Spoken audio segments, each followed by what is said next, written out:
Hello. Okay, so first of all, let's address the elephant in the room. If you're on YouTube, you've probably seen the thumbnail, but if you're on Twitch, I don't know. You haven't seen shit, but here we are. And I don't know if you were watching the stream on Saturday night. It was not a good one. I had my computer crash, and Godot was crashing a lot as well, and I don't know why. And some of you might know that I do use Arch Linux as my daily driver. And I think that might be why.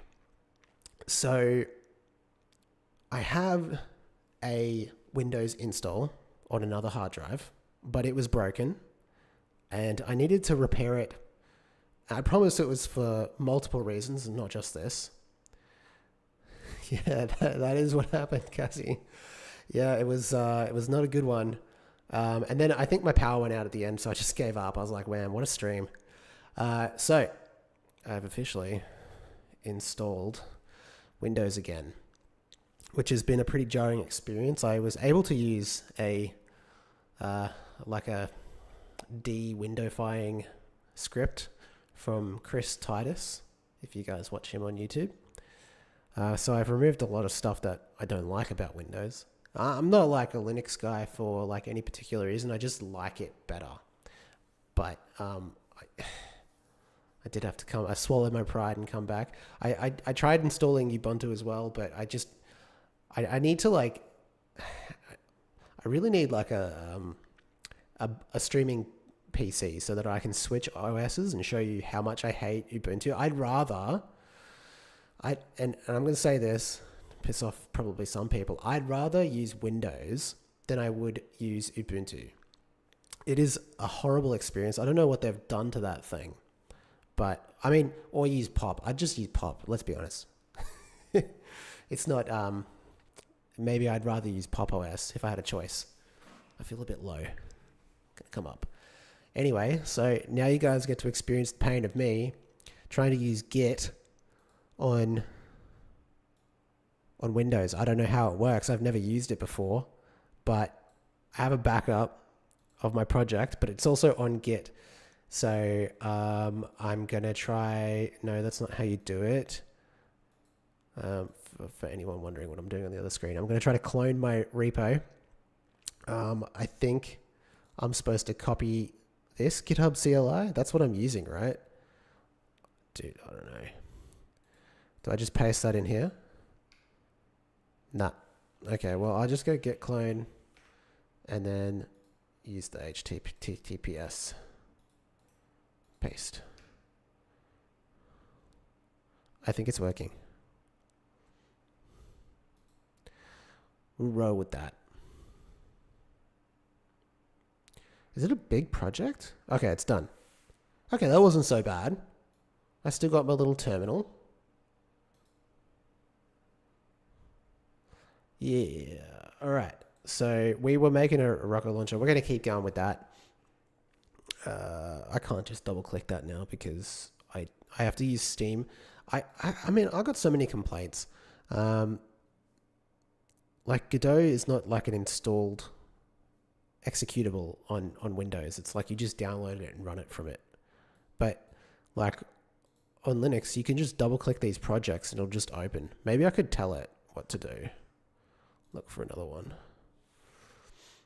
Is it going to be on the local disk, program files, Steam? I'm using the Steam version. No. Where's Steam?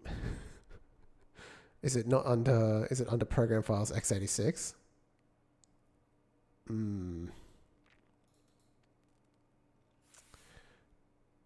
How do I do this? I don't know.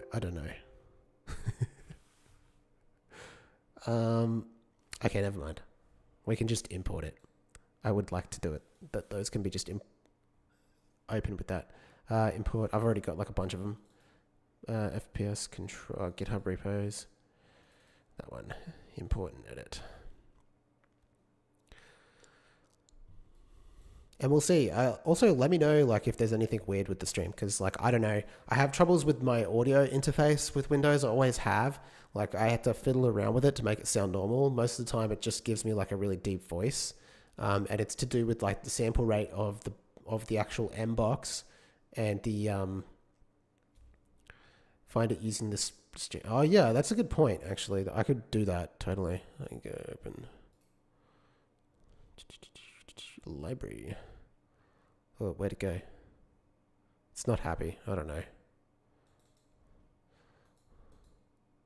Been installing some games. I think it'd be cool at some point to do like a themed day, like Boomer Tuesday. We play all these like old school FPSs. But if you're right, I go to browse local files. It was there. I was just blind. Because let's be honest, on Windows, the Steam version of Godot is the best one, right? Like,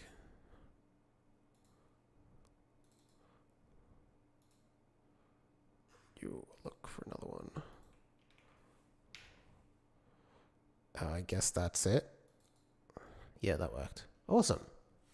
Thank you. Thank you, Porky Orky. Orsi. I don't know. All right. No, cancel.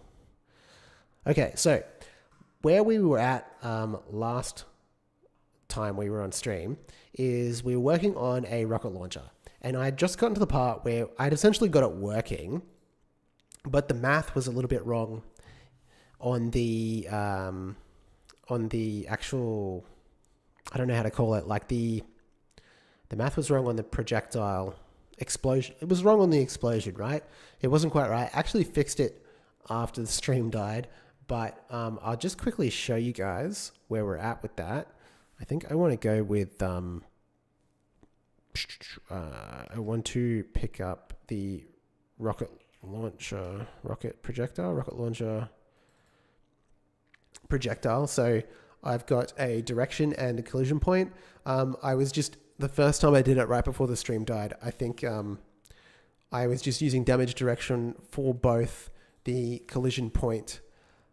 Yes, Porky Orky, like the way the explosion blasts away from it. So for my hit function that is on all the objects that I can hit, there's essentially 3 parameters it takes: the amount of damage, the direction the damage came from, and the point at which the damage hit the target. And I just gave it both the direction for these 2 parameters when it should have been the point. So normally this is a raycast, but right now I'm using a shapecast 3D as like an explosion. So that's how I know what's inside that explosion. And I'm just finding, and that pretty much, I mean, shapecasts are just like continuous raycasts, right? A 3D shape that sweeps a region of space to detect collision objects. So it's similar to a raycast. I don't know how identical it is, but it has that same function, collision point. So I'm just feeding that in. And now we have something that looks actually pretty good. So I'll just go and pick up the rocket launcher here. And if we fire at the center of this stack of boxes, you'll see that it behaves pretty much how we expect it, which is like, that's nice. That's exactly what we want. Am I peaking a little bit? I'll turn it down. Okay. And I'll put a box here. So the thing I want to solve now, because I think that looks good. Obviously there's no visual effects. We'll work on that. But here's the problem. There's a wall, right? Can't wait for the however. Yeah, this is it. So we are, if you shot an explosion, right, and there was a wall in the way, I mean, in real life, you still die, right? But in video games, you expect to be safe. Let's see if I can get this going. Yeah, okay. So you see how it reacted, even though I shot over here. We don't want that, right? I don't think we want that. It would probably, I mean, you could add logic to say like, oh, this wall's not that thick. Maybe the explosion on the other side. And on top of that, if there's objects in the way of the other objects, do we want them to be affected? I don't know if I want to go that deep, but like, if we're simulating the physics, because these are rigid bodies, right? But at the end of the day, we are simulating the physics because we're using like a raycast to like emulate the explosion, right? And we're just calling, I believe the function is apply impulse on these. Do I still have that open? I don't. Just reload it. Leave me alone, Godot. Will I add a rocket jump? Well, I mean, it's possible, right? Like this is the function for the explosion here. So I actually don't... Do you have an example of a game that has rocket jump? I don't think I've played many games with rocket jumps. Is it Quake? I've never played Quake. So we've got okay, so we've got the basics of this. We're just going to shapecast, notice the other objects types so it can be blocked by the walls. It will be annoying with collision layers. Well, I have a couple of options, Porky. I'm thinking that either... I'm hoping there's something within this. Quake, TF2, and Cruelty Squad have rocket jumps. Okay. I've never played Team Fortress 2. Could you believe it? Actually, I played a little bit of it, but like for like 5 seconds. You know, I installed it and then like played it and didn't like it that much and then left. So, Cruelty Squad. That's a really popular Godot game too. Maybe we could add it to the Boomer Shooter Tuesday. Boomer Tuesdays. Boomer Shooter Tuesdays? Yeah, I guess that works. If I want to add another stream to the list.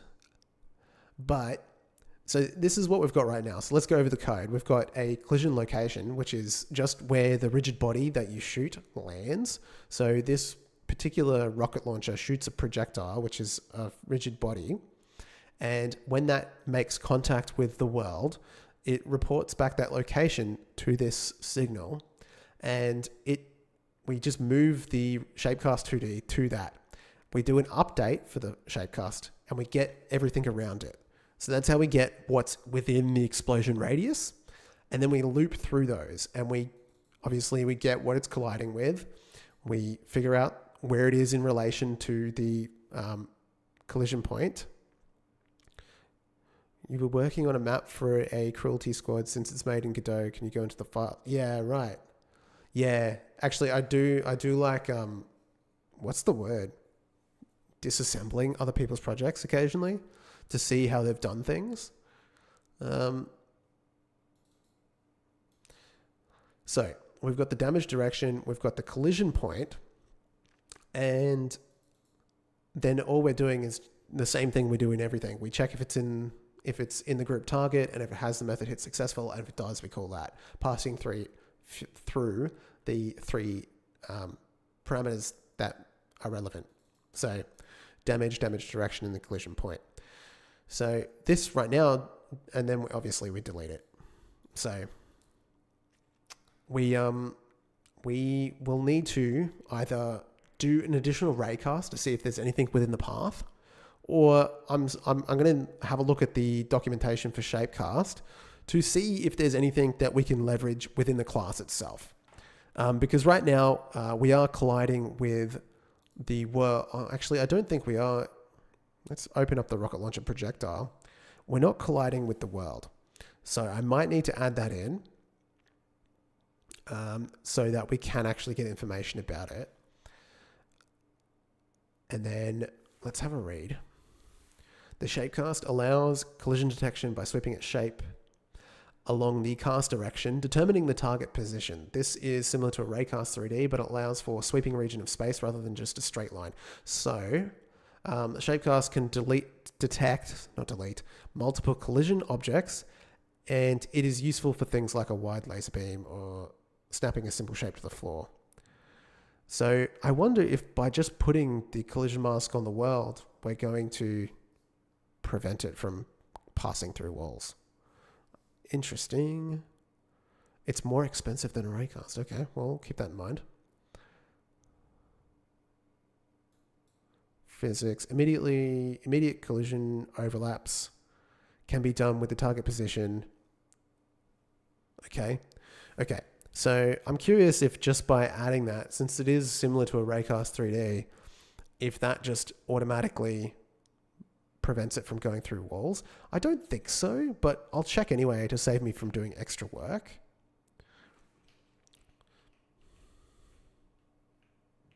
I'm just going to push these boxes into place so that I don't have to... it's too low. Okay, that didn't do anything. And I didn't think it would, but I just wanted to hope, I mean, you always want to check these things before you go ahead and do a bunch of work. Okay, so I think, let's have a look at some of the properties. Collide with areas, bodies, collision mask, collision result. Debug, shape, exclude parent, margin, max results, shape, target position. Get closest collision, get collider, shape, count, mask. Is colliding, removing inspection, remove exception, I should say. And resource change. Okay, so there's nothing in here that really will give it to me for free. So I'm going to have to, I think probably the easiest thing is to do a raycast after that, right? And I was actually thinking about this for the projectile. So the way I've set this script up is that I've got 3 options when it comes to how to define what a projectile does in the game. It can either be a hit scan, it can either be a rigid body, or it can be something that I want to define. So if for example, I want to do a rocket launcher, I just choose override, or like, what did I do the other day? I did a melee weapon and I overrode that, and I set up a shape cast as well and used that to do melee strikes with the same pattern essentially. But I was thinking about this because right now I'm actually not using the override for the rocket launcher.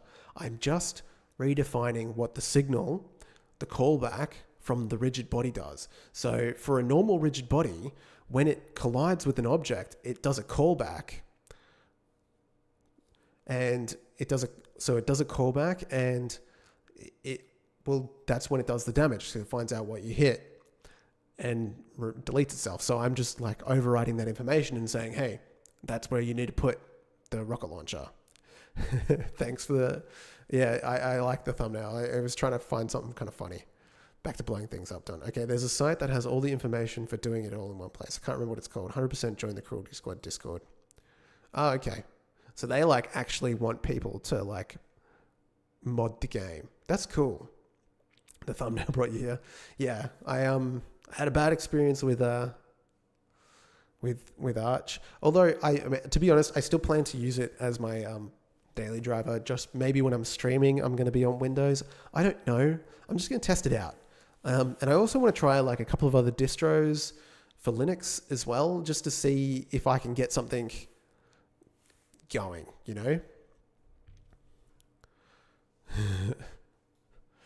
You were the chosen one. How's it going? Not important.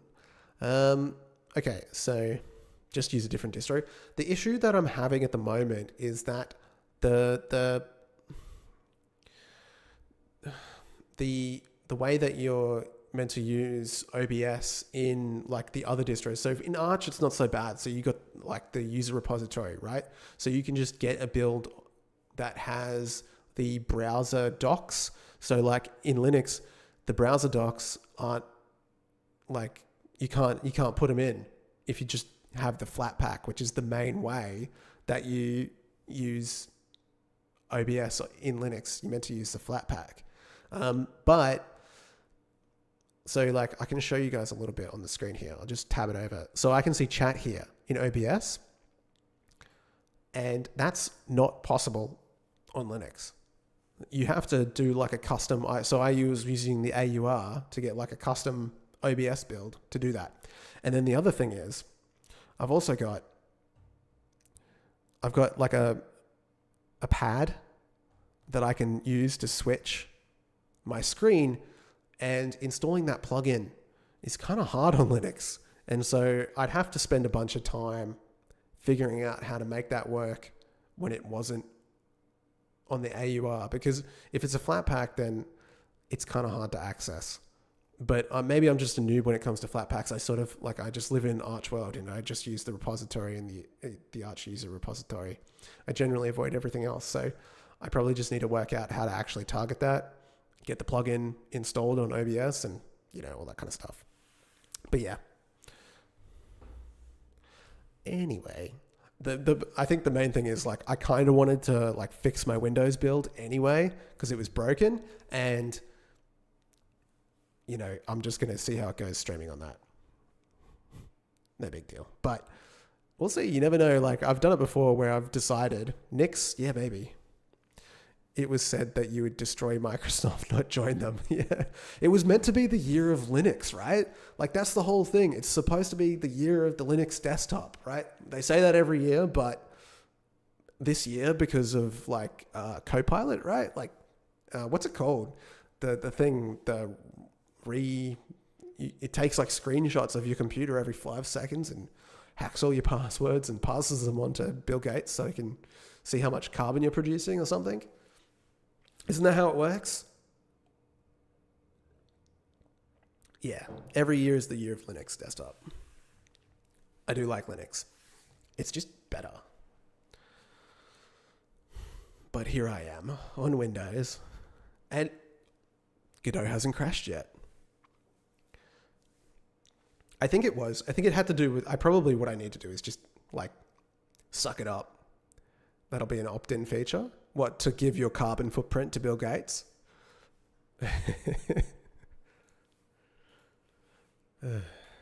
Yeah, nah, but the fact that going forward with it is, I don't know, like I can see why they would, I can see why they think it's a good idea because like people forget. I forget stuff all the time, and like not so much at home, but like at work, I forget there's so much going on. And you just like, if you had like an AI assistant that you could like pull up and say, hey, did this person saying that they sent this thing to me, did they actually do that? Or am I just like, are they gaslighting me? I don't know. Maybe that would be good. But I just use Pop OS. Yeah, Pop OS is good though. Like it is easier. I would use it for sure. I should probably, I just installed it Ubuntu on like a spare hard drive, and it like wrecked my entire EFI setup. Like it just completely removed Microsoft, it removed the Windows listing from my EFI, all this stuff. It was crazy. Yeah. Yeah. Bill Gates is such a legend. He's not in the MS for years now, and people still say that you send data to him. I mean, I'm obviously joking, but yeah, it's funny. Who's the CEO of Microsoft now? We got to like start using his name. Where's my browser? The CEO of Microsoft. Satya Nadella. Okay, so we're sending all our data to Mr. Nadella. Fair enough. Does he care about my carbon footprint though? He's a corporate guy, so probably not.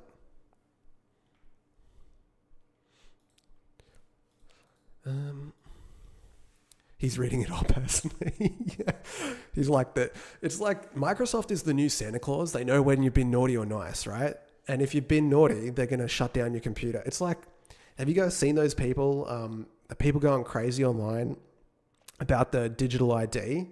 It's like, that's not a real thing, but like your computer literally is watching you every second of the day if you're using like Windows with Copilot. But they need to pick that to go after.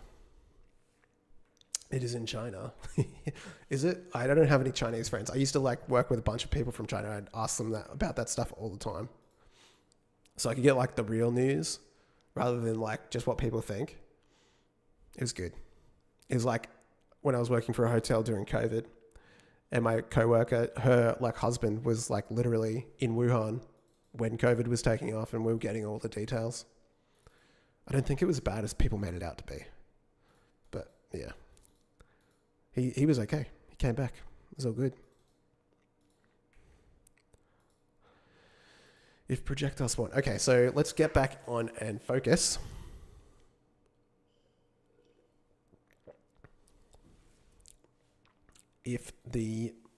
So what I think is probably the easiest thing to do is maybe just raycast.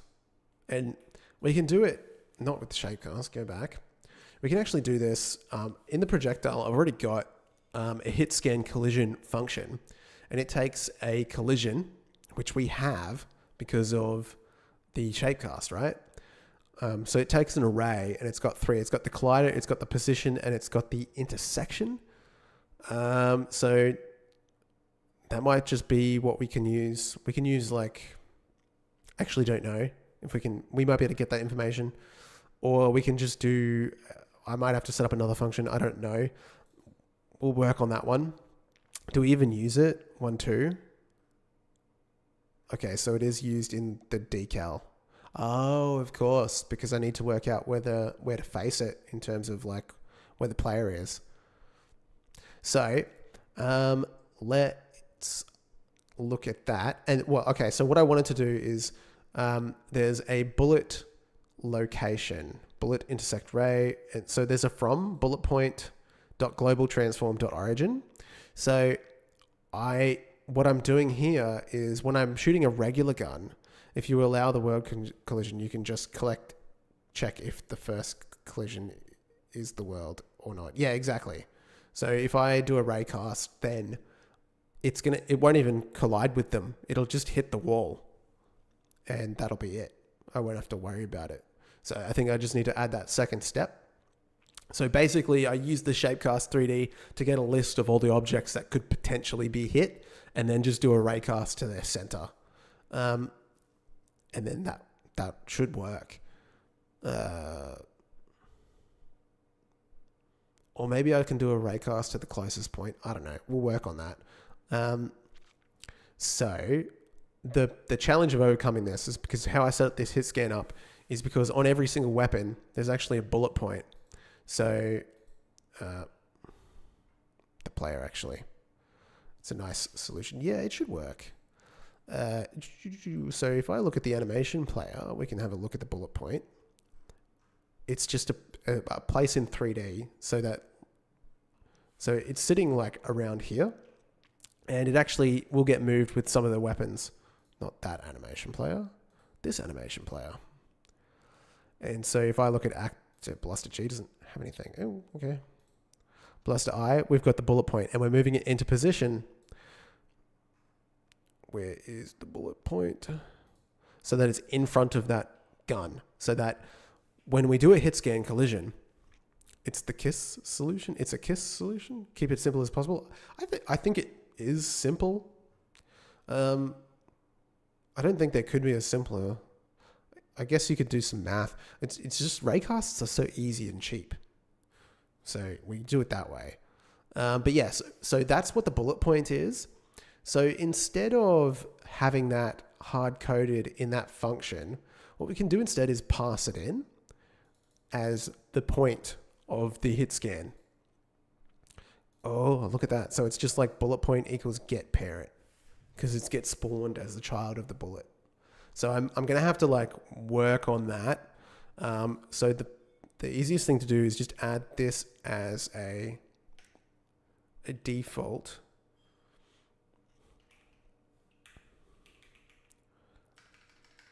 Ray point, ray origin point, I think is the best way to call it. Origin, that is not the right naming. Origin point. And it's going to be, should we just pass it an object or a vector 3?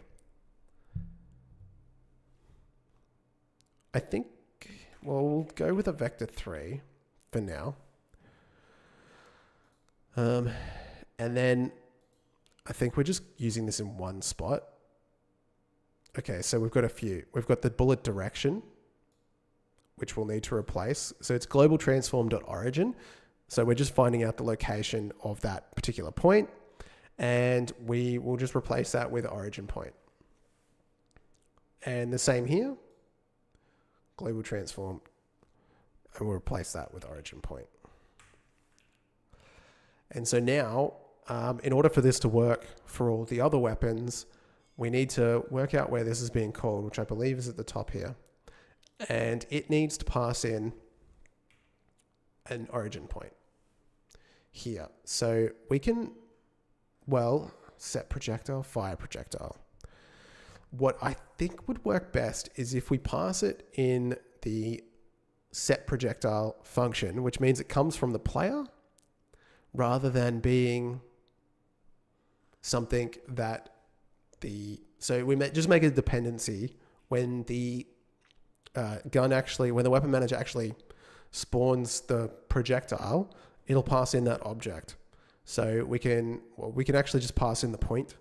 So we can just pass in the origin point, and this will be a vector 3, and I'll make it default to vector 3.0, just in case we don't pass it in. Okay, and now we have it. This is the function that gets called by the weapon manager. We just pass it down the chain. So fire projectile, we'll need it. We'll make it the origin point, and it obviously needs to take origin point, and then this can pass it on. Origin point.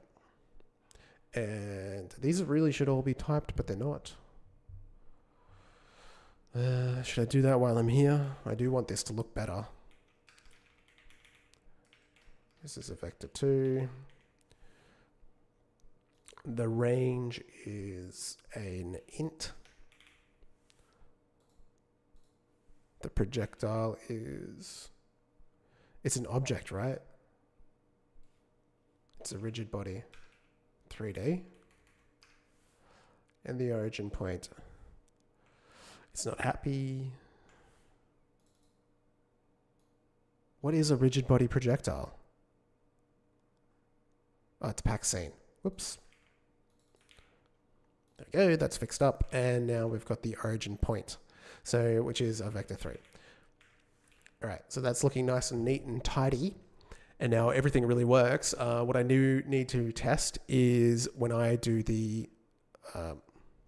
how long have I been working on this project? I started it September last year. So oh no, it was earlier than that, sorry. I want to say June.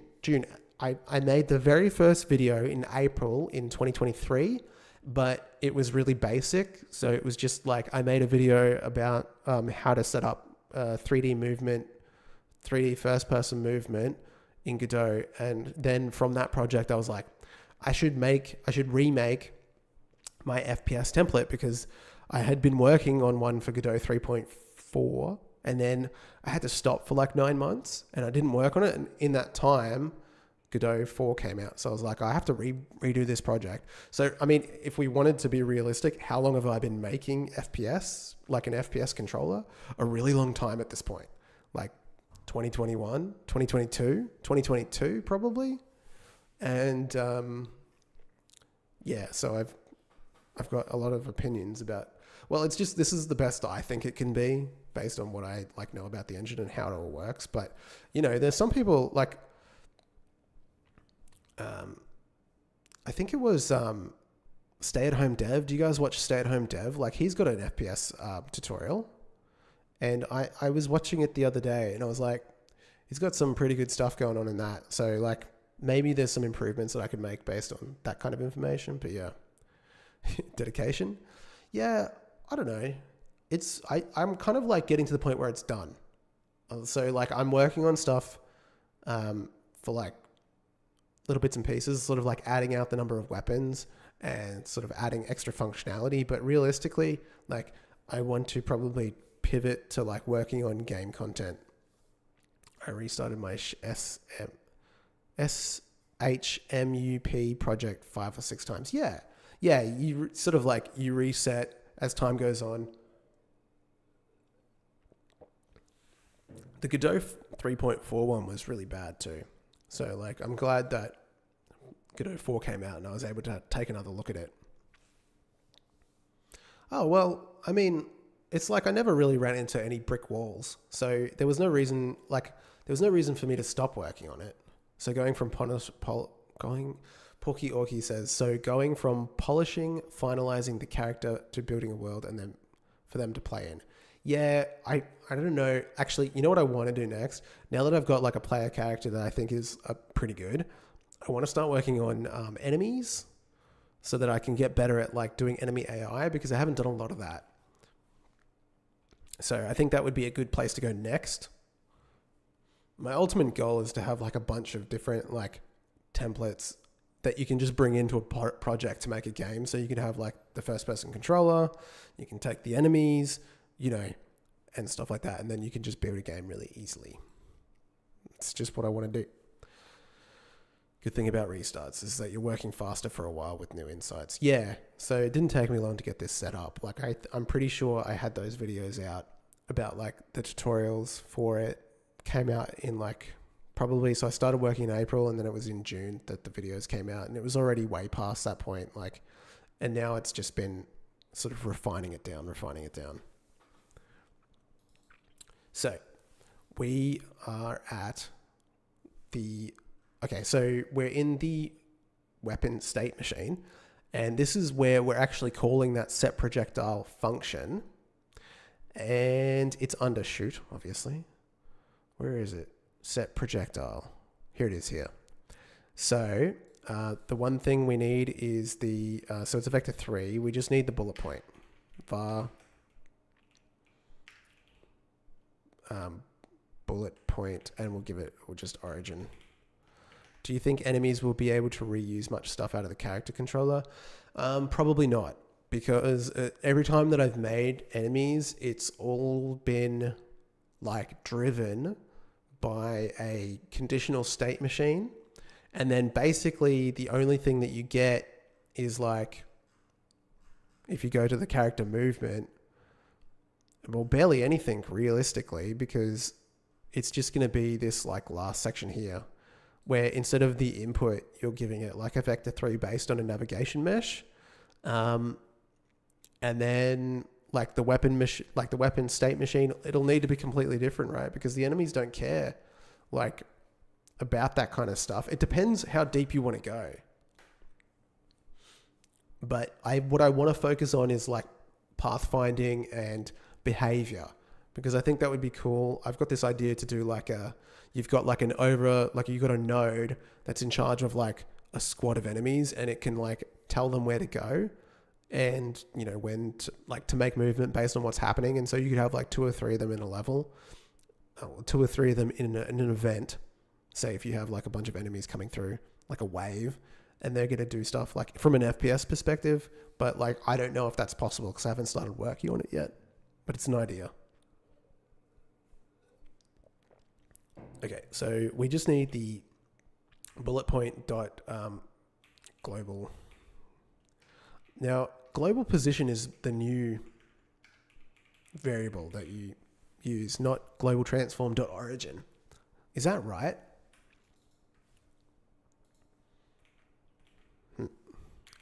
Global position.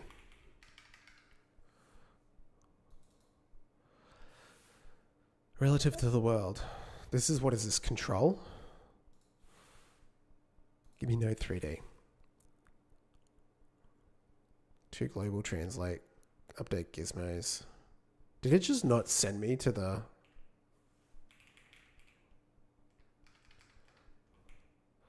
They have a global...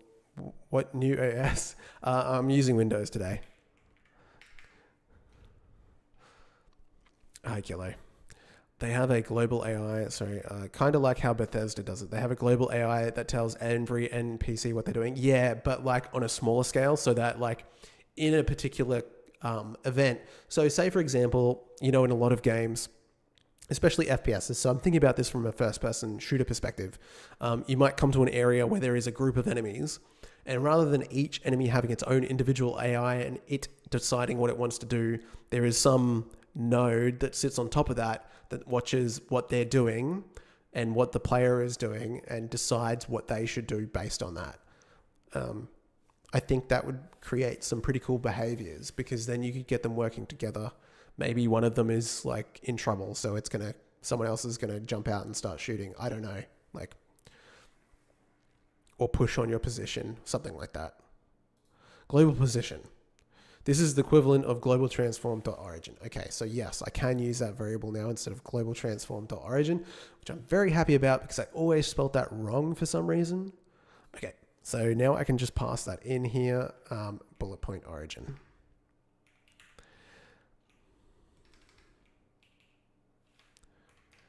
Okay, and let's just make sure this is still working. Okay, it's not.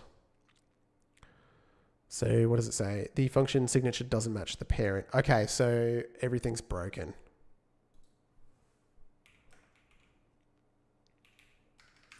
Origin point is what the variable is called.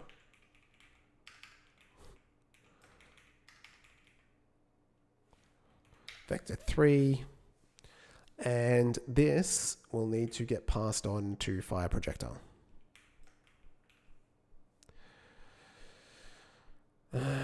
Can't have mandatory parameters after optional ones. Oh, so it's got to be vector 3, and then it needs to be set to vector 3.0 for it to be happy.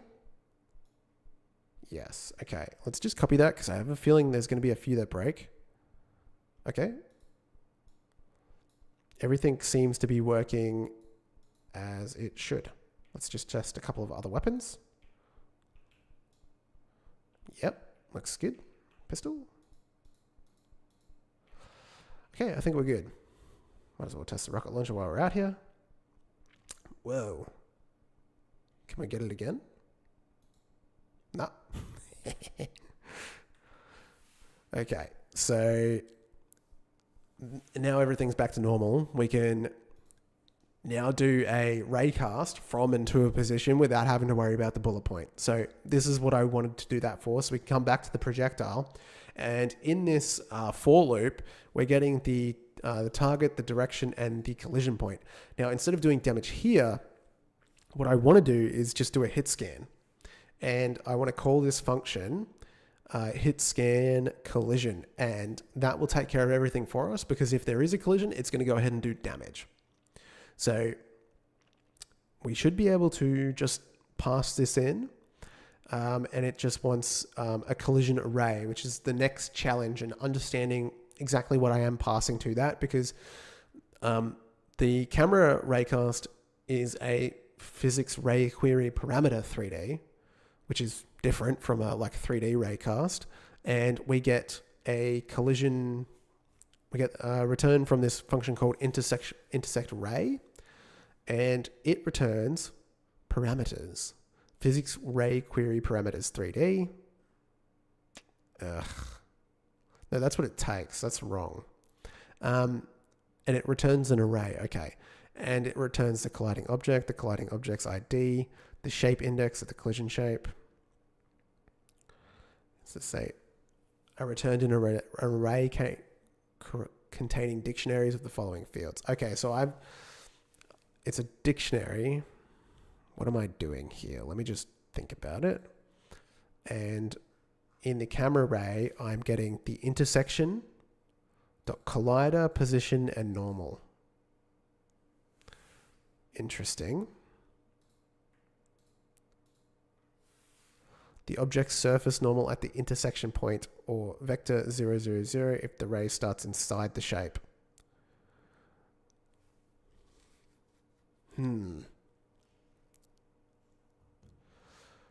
I wonder what that looks like.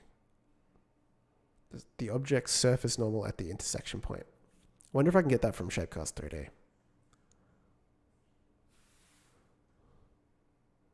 There's a shape, collision normal. Yeah, okay, we can get that and pass it on. So, okay, so I just need to call that get collision normal. That's easy enough. So we can build this array that we've got, which is the collider, the position, and the normal, and then pass that in. That's easy. So we've got the damage direction, and we've got the collision point. And now we just need to get the collision normal. And it's also a vector 3. And it's going to be equal to explosion dot get collision normal, and we'll pass in t, which is the target index. Okay, so those should be all I need. Then I can just call hit scan collision, not hide. And it wants an array. Oh, I should probably build the array first so that it's a little bit easier to see. Var hit scan array, just so we can see what's going on. And it wants the object itself. So that's the damage target. It wants the collision point, and it wants the normal. Collision normal. Okay, so let's just double check that against it. Collision array, we've got the collider, the position, and the normal. So that's correct. And so now we can just call hit scan collision. We pass in the hit scan array. It wants the damage, which we should have. Oh, maybe we don't have it. Oh no, damage target.global. Hang on a second. Yeah, we do have damage. Yeah, because it's a... I'm an idiot. Never mind. And the origin point, which we are getting from... We might need to actually pass that through the body entered, the origin point. Actually, no, we know that because it is the damage target.global position. That is actually the point where we want to target collision location is the variable we need to pass through. Sorry about that. Got a bit lost. Okay, so that should really be all we need to do for this to work. I'm getting an error here. Damage direction is declared but never used. So we don't need it anymore. I'll comment that out. Okay, so let's just see if it's working normally. All right, that looked really good. That one got yeeted. So in theory, like if I shoot it here, this should block the damage done to this. And I feel like there's probably additional damage being done. The behavior is what I want. I want the things closest to it to have the most impact done to them, right? So now let's push this boy. I'm actually going to do it in a place that's a little bit easier for me to see. So I push this around the front. And if I shoot here, it doesn't do anything, which is exactly what we were looking for. Obviously, it feels very underwhelming with no visual effects. You can see it just kill all of those targets. Okay, so that's it. That was nice. I like that. Really, can we see that again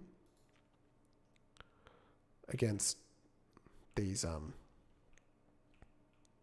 objects here? Yeah, I feel like that feels more realistic, probably a little bit underwhelming in some circumstances where not everything is impacted because they are blocking the objects. And I guess you've got to take some like liberties at some point. You could also do like a secondary, if you wanted to get like really technical, you could do like a, maybe if it hits a target, then it does another raycast through that and does like less damage to the one behind it. I don't know if I'm going to do that. Is that because I would have to make changes to the hit scan collision. I'd probably need to pass in an additional variable. I'd probably need to create an additional variable here. Be like shoots through objects, shoots through targets or something like that. Should we try?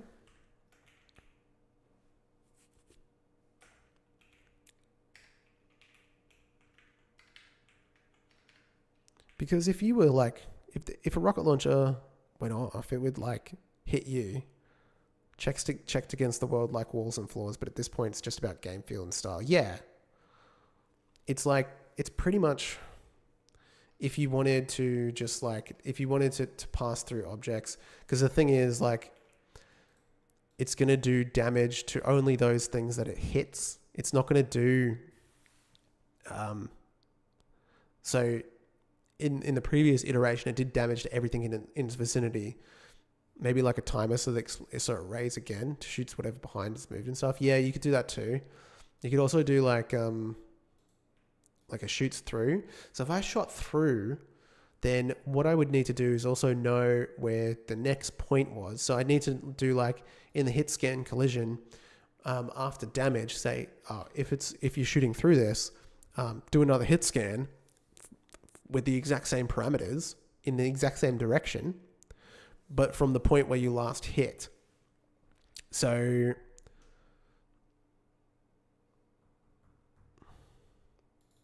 because this gets, it's just another collision, right? So like we actually get another intersection here. We've got all the information we need, right? Because the bullet point just changes from being the origin point to the point where the last one was. You could also I would calculate the fall off. And so you're going to do reduced damage, but you still need to know, because we're using a raycast, right? Once it hits something, it's done. It doesn't go through the object, right? Is there a possibility to change that? Hits backspaces, hits 2. I think once it hits something, it just reports back. So I need to do multiple raycasts.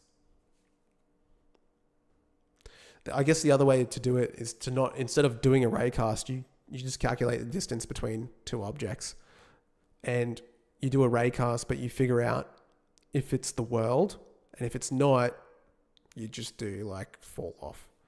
That's another way of doing it. Have a group. I do have a group.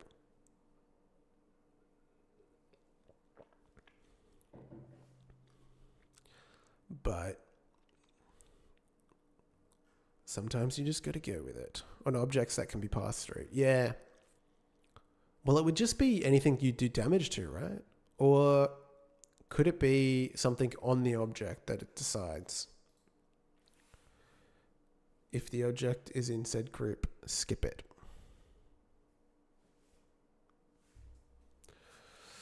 Maybe we could do that. But I want to try my idea first. Not that one. Projectile. So in the hit scan, I guess I'm making a very sweeping assumption in saying that that objects will, like if you choose pass through, you haven't slept in 20 hours, go to sleep, man. I love sleeping. I go to bed right now, it's 9 o'clock. But I'll stay up a little bit longer. Pass through. So we can have this be a bool and then equal to true. I guess it's like, from a design perspective, you've got to decide whether or not the object decides whether or not it's going to get passed through, or if the, but I have to get things done. Well, if you've got to get things done, I literally can't. Like if I fall asleep, like if I haven't slept, I'm just a nightmare. Like you don't want to be working with me. You don't want to be like in a relationship with me. I can't function, and I'll become very cranky. I'm like a little child, basically. I need to go have a nap. Okay.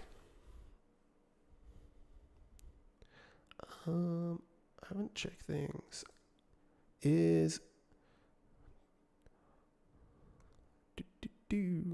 Today. Anyway.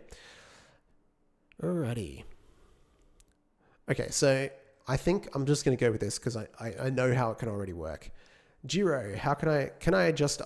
So Jiro has asked how to deal with constant GD script updates for a beginner. Like many tutorials don't make sense to me for a while, but then something just clicks.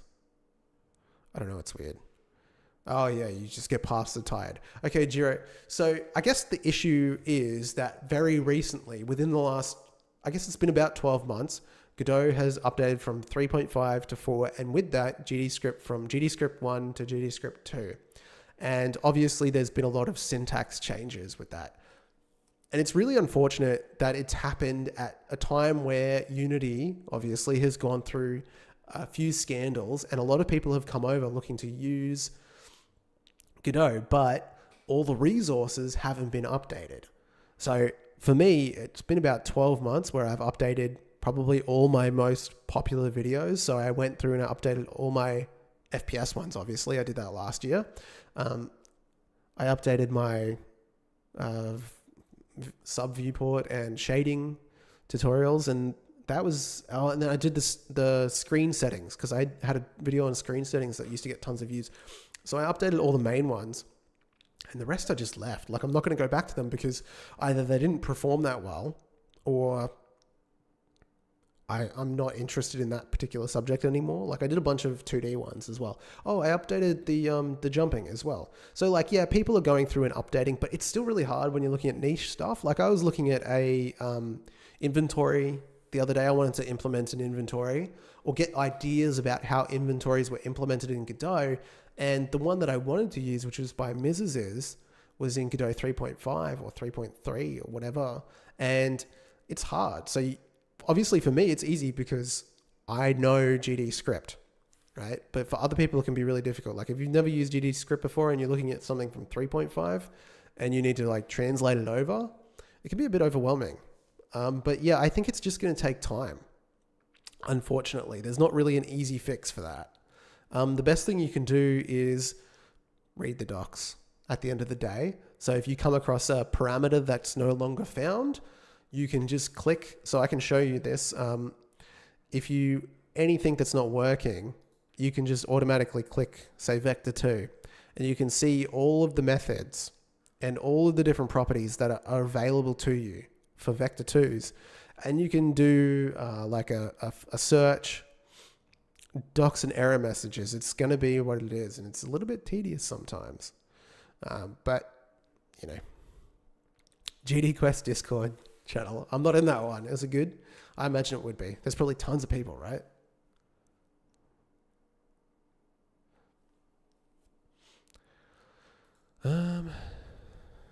Yeah, there's lots of people. Should join my Discord. There's only 100 of us. Where's my links?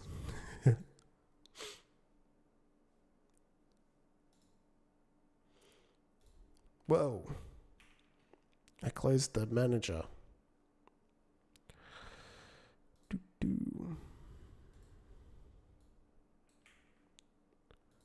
Awesome. Yeah, you can pop in. Sometimes if I ask questions, if someone asks questions, I'll answer. Like, I'm there. I'm chronically online, guys. So like, if you ever want to talk, I am there. Probably shouldn't tell you all that.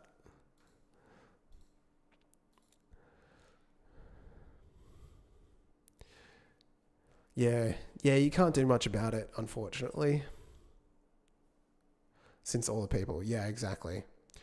Okay, so we are trying to do fall off damage just for a bit of fun. I don't know if I'll keep it in. So I've created a new pass through. It's true by default. I actually think I'm going to make it false by default. It's an opt-in. So for an object like this, we do want pass through. Okay, so what do we do if there's pass through? We need to. It's not going to work for physical projectiles. Interestingly enough, I have to spawn another one. That's we'll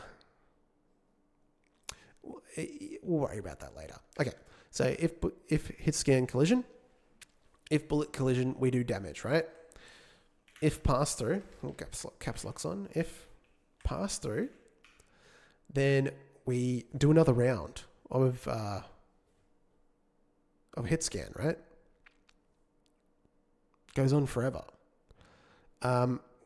And so, okay, we also want to validate the pass through because we don't want to do it on the world. Like, there's no point.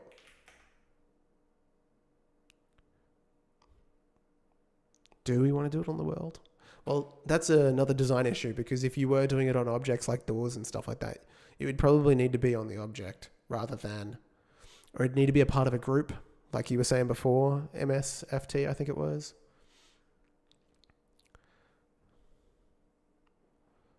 Yeah, like it would need to be a part of a group where that way we would know. We'll worry about that later. We're just going to validate.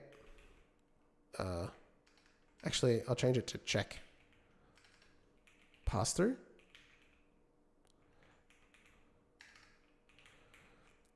And what we're going to do here is we're just going to, at the moment, it's going to take an object, lowercase, get my typing right. I won't type that because I don't know exactly what it would be. I suppose it would be a node 3D if I wanted to be as like general as possible. It can be anything in the world. And it's going to return a bool. So basically we're just going to check. We're going to do the exact same thing here. We're going to say if collider is in group and yeah. And then later on, once I've got this working, I can also add a group for like is in pass through so that we actually pass through it. We don't need to check though if it has the hit successful method. We just want to know if it's a part of the target group for now. And later on, I'll change this to something else. So it'll check both that it's a valid target or it'll just check for pass through. Let me just pass that. I am getting a ton of errors. Oh, because it's not returning a bool. I hate this, actually. When you try to make it return an object, valid, pass through.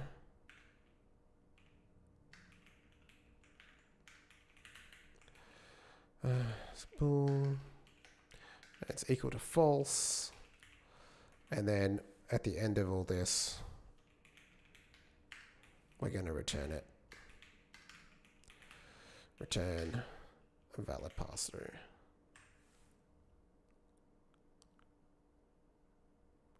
Expected indented block. Have I fucked up somewhere?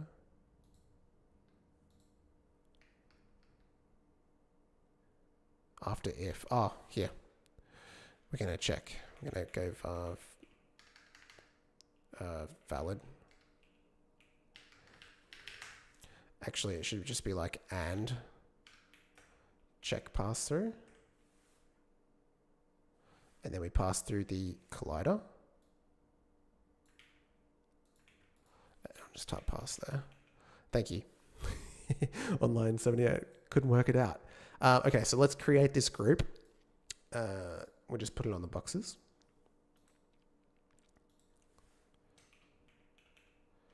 Just make it pass. It's a string, right? So it can have a space in it like that.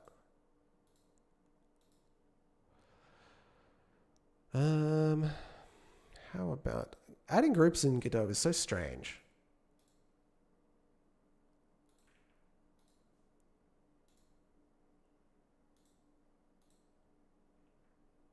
Is it going to work? And if I click on any of these, they've all got it. Yeah, cool. Okay, so all the boxes have pass through, so they'll go through to each other. So now we can just check. If we go back to the box and we can copy that group name. And in the projectile, we can query if it's passed through. 4.3, are they changing the way groups work? I didn't even see that in the patch notes. I went through them the other week. That's cool though. I'm looking for, yeah, if they're going to be better, I'm very happy because right now strings is kind of like weird. I put a space in that one just for fun, but, well, not for fun, but. Okay, I totally missed that the other week. I got too excited about the audio streams and then probably missed the group part. I'll have to check it. Okay, so if it's in group, valid pass-through can be set to true. We'll probably check some other things, but we'll go with that for now. So this is an and, so they both need to be true. And at that point, we've got everything we need. So we just need to build up the array again. So what we need is the collider, the direction, and the normal, right? And we've got all those things here. So if we look at this. We got collision. So pass through collision. And then we'll obviously need to do some sort of drop off in terms of damage. So this is going to be the collider, the position, and the normal.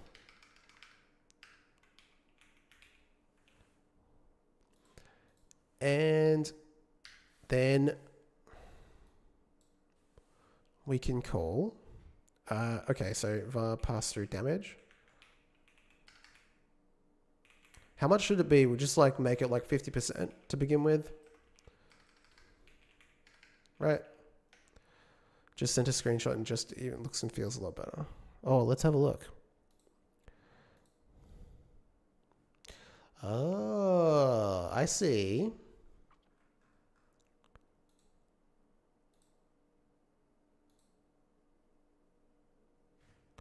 New group. Group name is valid. Is it going to be a little bit more like signals? That's cool.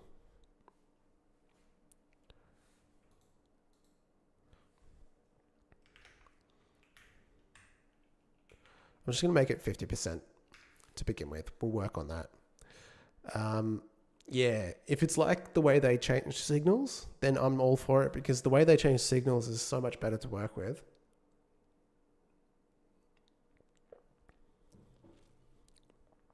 Yeah, that's awesome. I've got to rename that. Pass through damage. Okay. So now we can just call it again. We can just go round. It's going to be recursive. I just realized that. I suppose it's going to be... Am I like making a big fuck up? I'm calling the function again.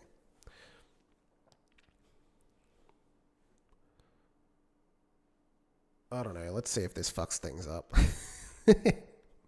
In my mind, I think it should be okay. It'll do it once. And then the next time it comes around... No, okay, this is bad. This is a bad idea, right?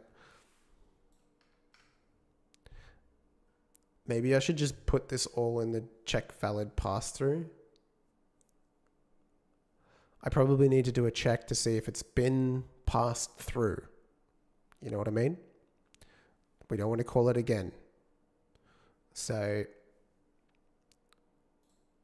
Otherwise, it'll just call forever. Because that'll always be true. Or will it? Won't it? I don't know. I'm doubting myself. I'm not a professional, guys. I'm a moron. Just so you know. I make tutorials for fun. I'm not qualified. Oh, God. Okay, let's just see how much... I'm kind of curious. I'm just loading here. Pass through collision. Pass through damage. And the origin point. Oh, yeah, I need that. Which is just going to be the position, right? The bullet collision position.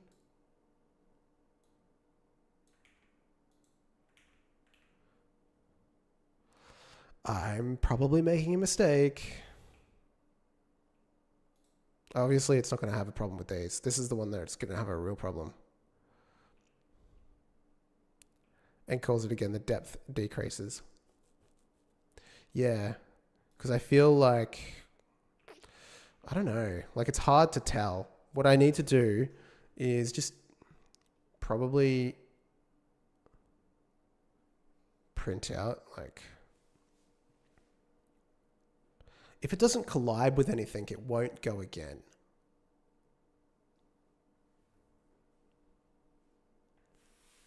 So it's like, it's cascading. I think the biggest issue is that once it hits the next object, you don't want it to do it again. You want,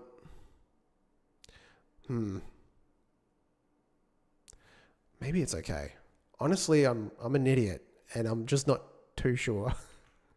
So I need to, what I'm going to do because I am a visual kind of person, is I'm going to stop my debug from despawning so I can see what it looks like.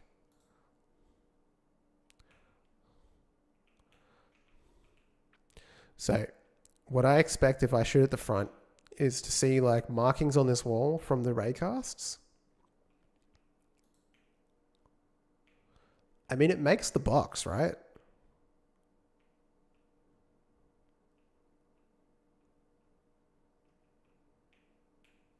It kind of, I think it's okay.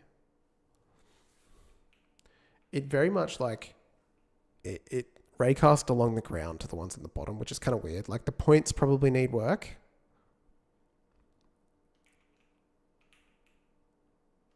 So what do you expect if we're hitting it in the middle here? We want it to go probably to hit this one, to hit the one behind it, and pretty much all of them, right? And I did it all along the ground. There was a couple where it was above. So I probably, other than that, I think it's working okay. I might be doing too much damage though. Gamers. Comfy Zenny, what is happening?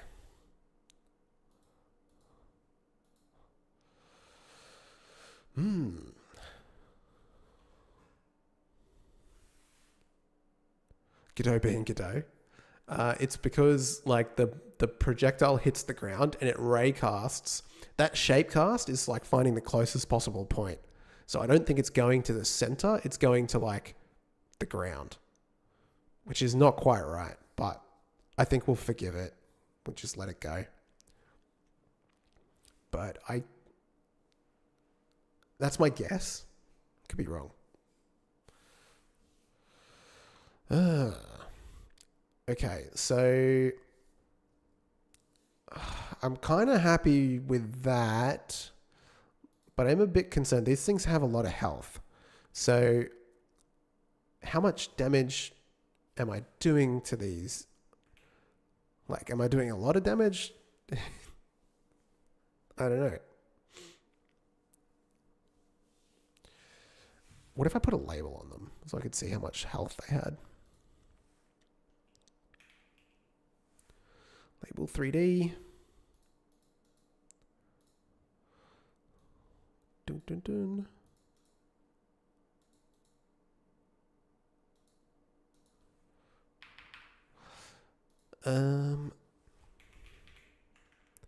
Health counter.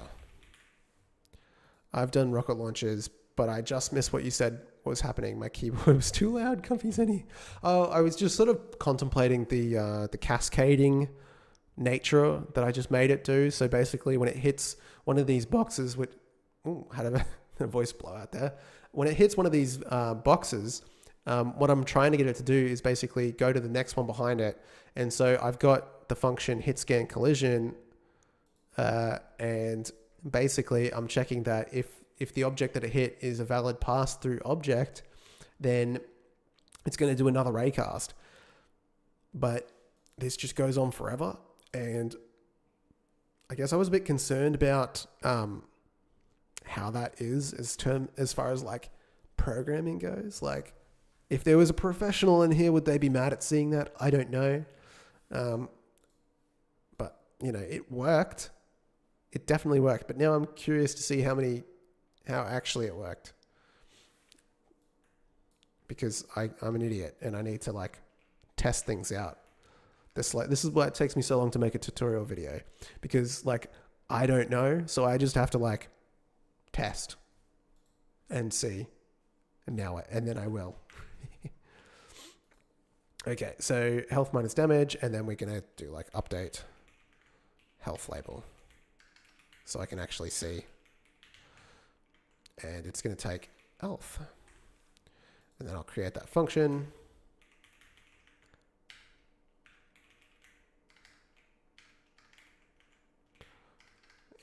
Label. And it's going to take health. Which is... I'm saying an int, but actually it's probably a float is better.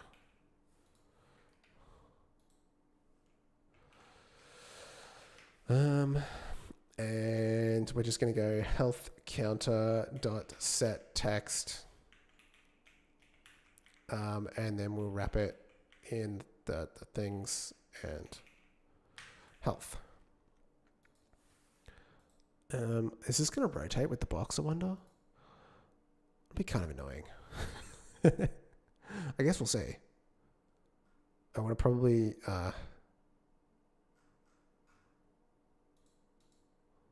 set it as billboard. Otherwise, it's going to be too hard to see.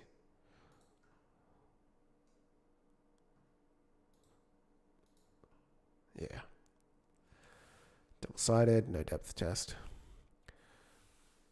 Yeah, my personal lazy way would be an area node and doing some but if thingy. Yeah, well, I mean, I'm not, to be honest, I'm doing something pretty similar. I've got a shapecast 3D. That's just a big ball. And when it hits, I'm just going to collect all the objects within that and raycast to them. Like, just nice and simple. But then you need to figure out what to do after you hit the object if you want it to go past and hit the next one. Okay, let's see how much damage we actually do to these things. I should probably set the health at start. Anyway. Didn't do any damage. Okay, so not all of them get damaged. 979.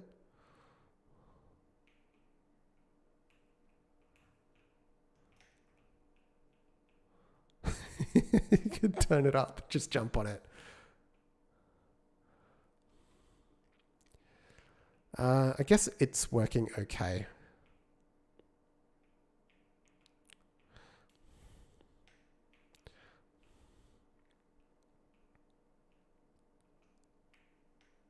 And it still doesn't pass through.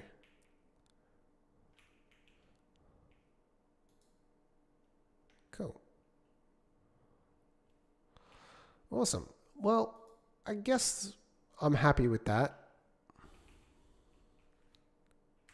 I think it's okay. I'm going to need to remove that label. What if I gave them less health? Rather than 999. I think it does 20. So if I gave them like 10 health, what would happen? Would they all disappear? Only some of them. So if I shoot the center object, what happens? A lot of them die and others don't, but it still makes contact with them. And they're not influenced by it either, which is kind of like you don't want that. So if you see, that's a problem, right? Like if you hit the objects and they die, especially if they're physics related objects, then it's not going to look very good. And just because it's kind of annoying me, we're going to update health label and pass in health. Right? Did they lose? They didn't lose any health because yeah, probably. Yes, you're right. You're totally right. Actually, thank you for pointing that out. I think I have forgotten to consider that because hit scan damage is being called here. Oh, it should work.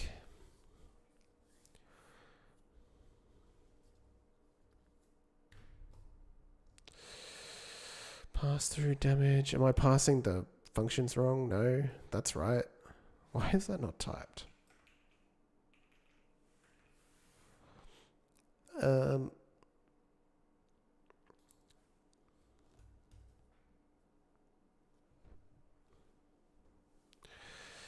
Damage is a float, right? Damage is a float. Its default is 0. Am I passing the wrong damage? I am passing the wrong damage. That's what I'm doing. So by default, it's 0. And how it gets set is when the actual weapon calls this function, it sets underscore damage to be the damage. Because I found that if I just set it to be damage equals damage, and then all of this stuff gets passed through. It doesn't get set at the top level for some reason. So let's try that. I feel like now it's going to work. Let's have a look.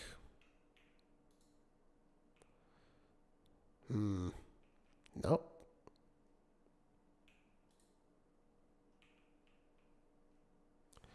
Okay.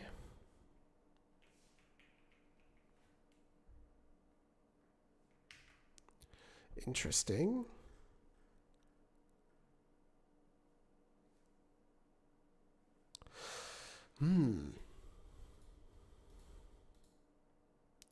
Let's add an... Still wondering why that's not working. Because I think it should be... the marker doesn't show up unless it deals damage, right? Maybe save the last object the raycast hits and do additional rounding of applying the force. Yeah, I probably should do that. But at the same time, I would expect it to do damage. Unless it's hitting the same object. Like it just hits that same object. Maybe I need like an exclusion.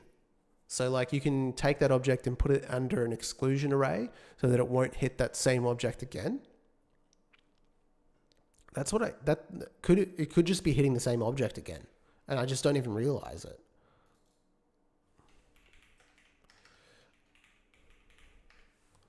I'm just going to add another label so I can start to debug what's actually happening to these objects.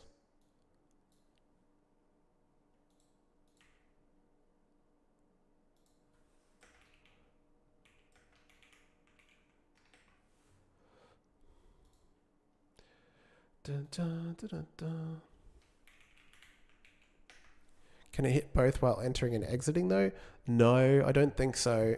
It shouldn't hit things on the inside of an object, but realistically, I think the way I've done it is kind of dumb, where I'm just recasting from the point that it hit, right?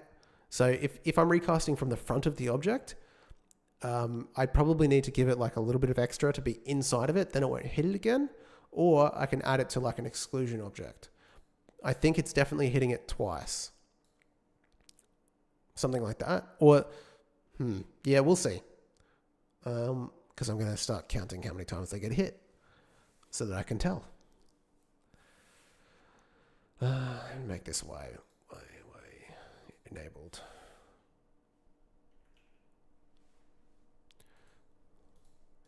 So, I'll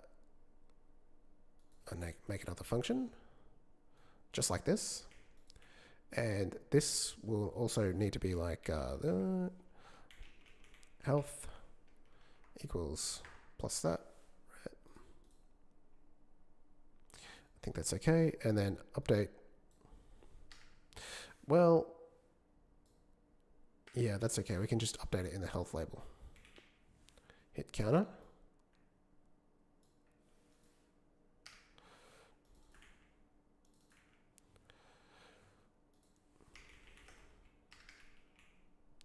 Create a variable.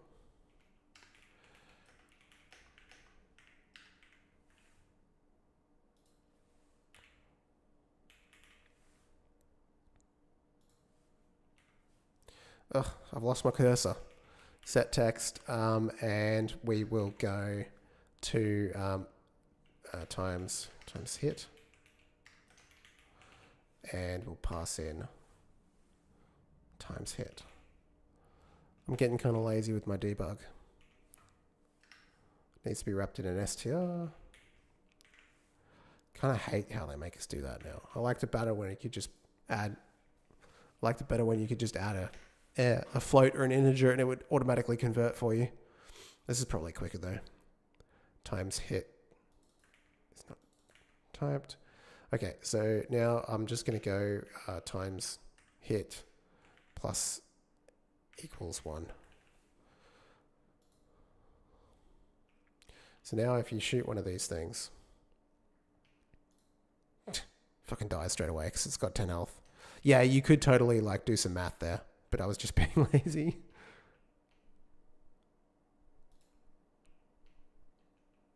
So they're not counting the hits. I think it's hitting the other object before it deletes it.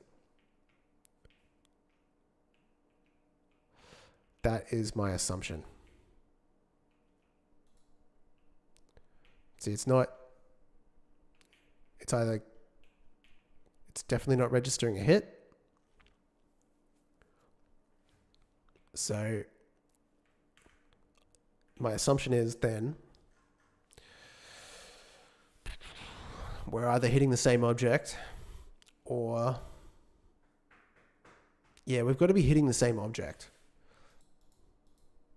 Let's go back to the projectile.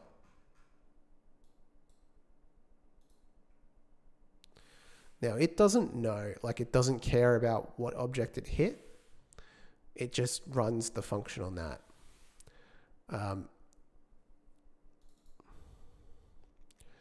So the intersect ray is hit from the inside false. So it's not a possibility that it could be hitting it from the inside of the collision shape. But what we can do is we can have like an exclusion parameter. So we can create an array just to make sure. This might not even do anything. Exclusion excluded objects. Hit objects, previously hit objects, I don't know.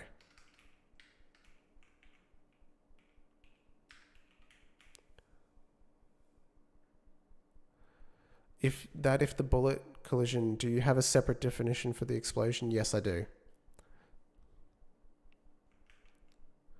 So we're working in the parent class at the moment because we're trying to make like this. I want this to work for theoretically everything. Like if you wanted to have a rifle that could pass through objects, then you could just utilize the same exact code.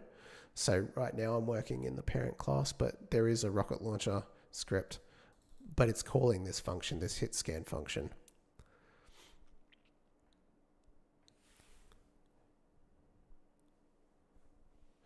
Do you have a separate definition for the bullet? I wonder.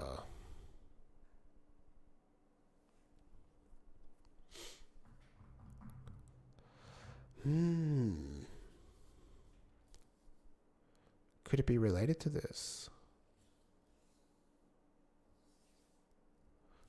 I don't know.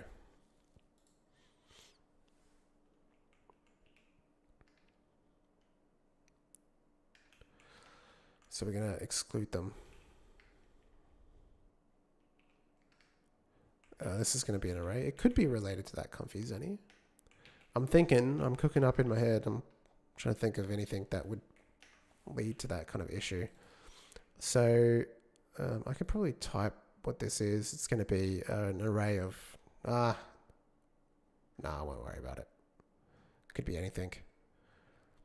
And then if the group is in pass-through and it's going to go through, we can add it to the hit objects dot append, and then we can append the collider.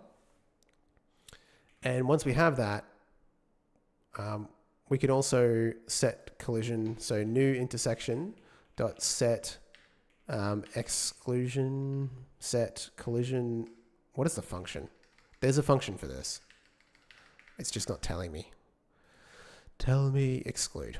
Set exclude. And it wants an object's RID, so I'll have to get that. Okay. New intersection dot exclude set exclude. Why is it not coming up? And it wants an array, which will be the object's hit objects. Okay. And this just needs, rather than the, where to go? The collider, we need to get the RID, which should be a part of the node 3D. Is it not? No, it's not. It's part of the... You could definitely get it from the collision. Thing.asRID. Yeah, there must be Let me just go to physics ray query because it returns RIDs. Handles for a resource unique identifier. Get ID. Will this work? Or will it crash? It's a resource.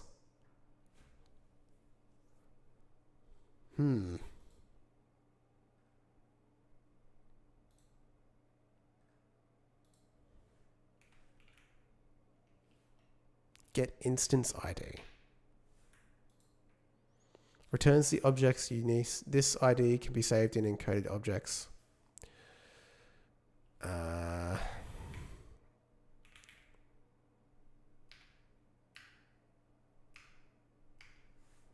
12 matches. And it's all override. Class name RID. ToString. No, well, let's try that and see if it works.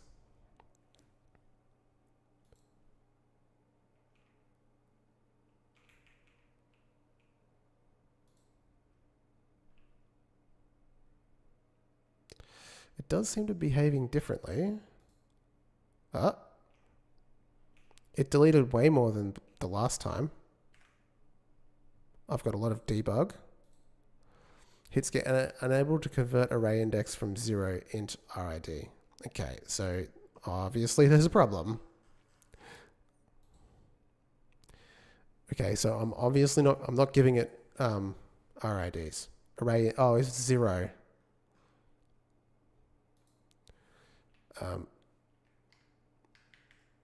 Yeah, okay, so I don't think that's working properly. It's a feature. Okay, so rather than try to figure out that, there is actually like, it's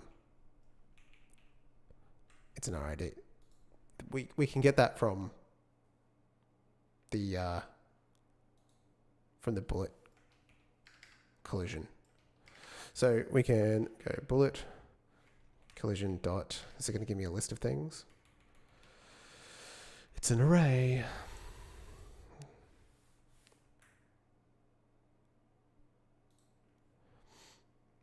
The RID. I guess I just go dot RID.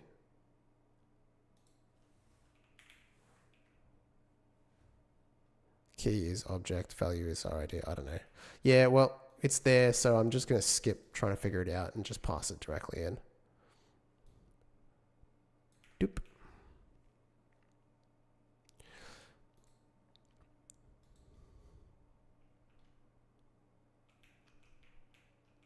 Gimme. Okay. It works. They all died though, because the damage is too high. So let's try to reduce the damage on the rocket launcher, which I believe is like 20.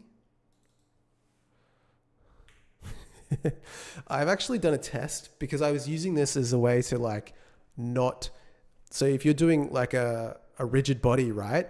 When I first created it, it does a raycast to see what's out there. And if it hits something, it sends the rigid body to that object, right? But if you're shooting a weapon really quickly, that first raycast is going to hit the projectile that it just shot. And it's actually going to go off in a direction that's completely different to what you intended it. And so I was using this exclusion array to sort of like work out whether or not you should okay, so let's get a list of all the RIDs of the objects that you just spawned so you can exclude them from your raycast, right? But what I really should have done is just set the collision mask and put them on a separate collision. And anyway, you can get to about 10,000 RIDs in an array before it crashes. So I know. You can't collect them. This gets deleted as soon as it finishes hitting everything, so it's fine. We don't need to worry about clearing it. It dies. It gets queued free after the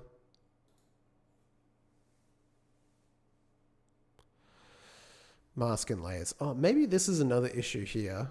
Hit scan damage. I haven't been thinking about this. It deletes itself after the hit scan damage is done. And I'm doing functions after that.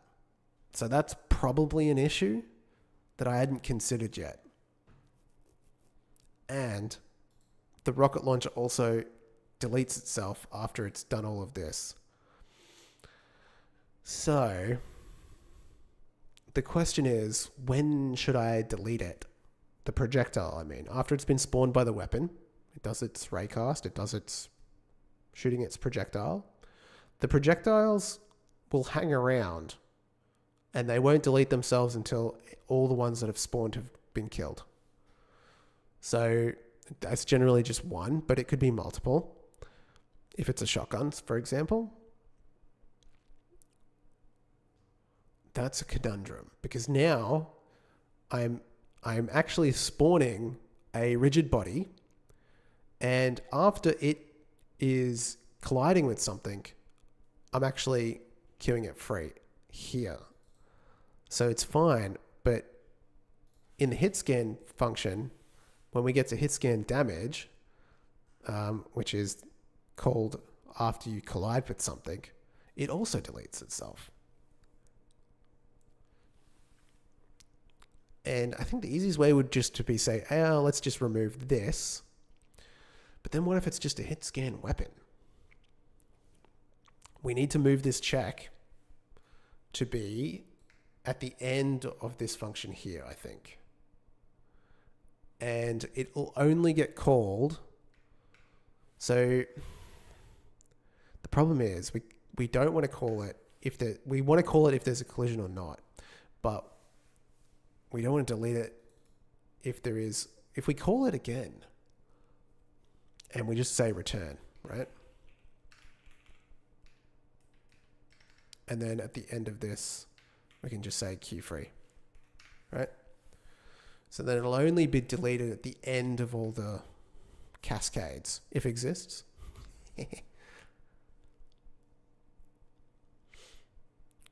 I think that will work.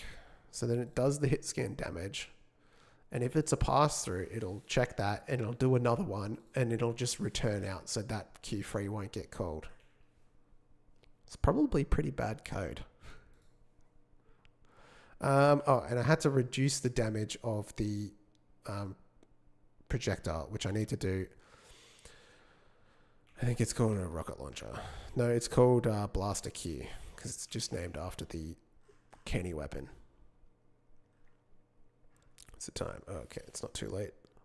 Blaster Q. Okay, that's the rigid body. I need the resource. The weapon stats.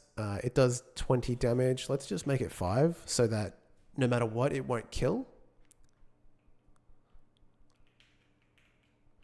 Hello. Okay. Let's see what happens. So this one's been hit. It's got 5 health. The ones below it and the ones below it have also been hit. And bad code is better than no code. Yeah, that's exactly it. But okay, so that works now. We hit everything in the stack just like we expect it to. But now the health isn't being properly reduced. So that's something to think about as well. They all went down to 5 health when they should have dropped off by half every single time. So that's a problem. They're all dead now. Let's have a look.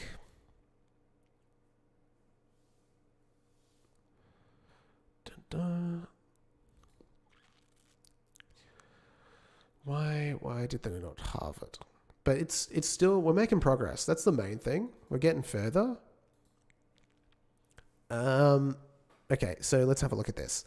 We do the hit scan damage.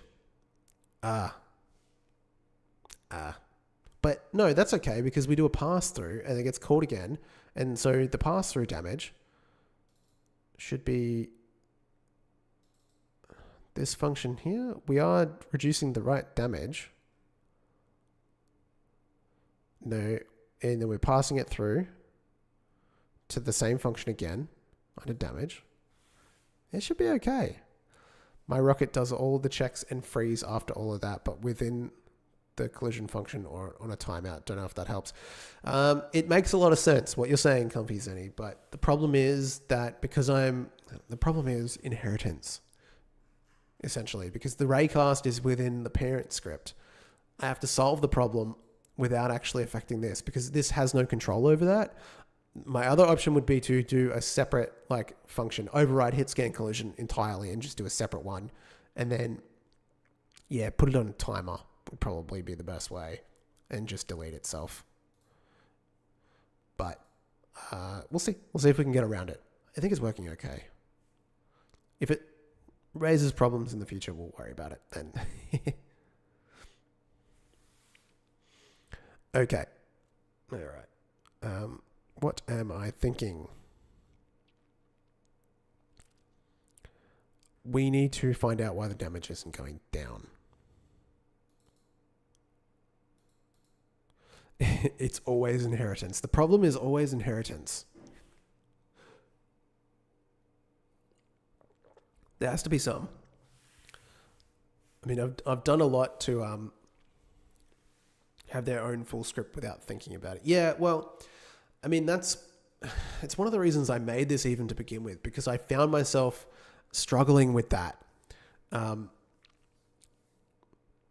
It's like when I was starting out, I was always making each weapon had its own set of functions and stuff, and you had to redefine everything every single time.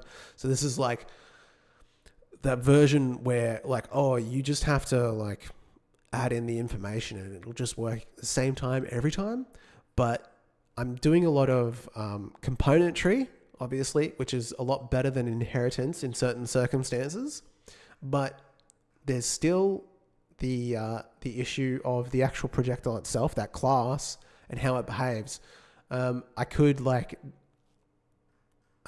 it depends, how much you want to define, right? Because realistically, set projectile is the only function that gets called by the weapon manager. So I could have every single projectile have its own set of functions after that. But I've sort of decided that they're all going to inherit from this class and they can do certain things if they want.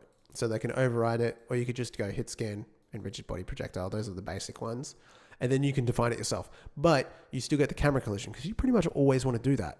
But that's just my opinion. I could have put this override right at the start. Or, I mean, you could just override the set projectile function and then just define everything yourself again.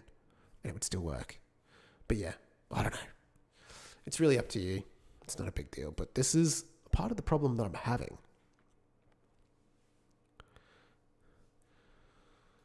It does have its place. And it's worked pretty well. I've done this. I did a melee weapon. I'm doing a projectile weapon, a rocket launcher, because it's different from just a regular projectile weapon. And it's sort of just as a way to see, what exactly the limitations are of the code that I've written, right? So the melee weapon, that's when I ended up having to do the override. Two levels of inheritance. Yeah, I wouldn't go beyond that. So these extend projectile and they override maybe one or two functions, and that's it. Just to do their own thing. I would not have a class name rocket launcher. That would be a nightmare. Yeah. I don't know. Yeah. I can't see the benefit either. Okay. All right. We're almost there. So I still have to put visual effects on this, but we're close. What are we going to do? We are looking at the fact that there's no fall off damage. I'm probably just going to print out the damage because I'm kind of curious. Camera raycast, hit scan collision, print underscore damage. I mean, I know it's 5 every time, right? There's a 2-second timer on the weapons when they first spawn. That's why I can't pick it up. So it does 5 to every single archetypes, but it would possibly do it in a different way from mass inheritance. Yeah, the parent script would be made a lot more basic. Okay, so we're still we know it's 5. I'm really liking the behavior that I'm seeing. But why is the pass-through damage not passing through?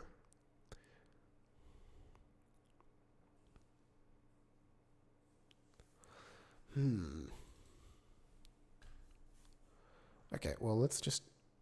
I know that, but is this calculating properly?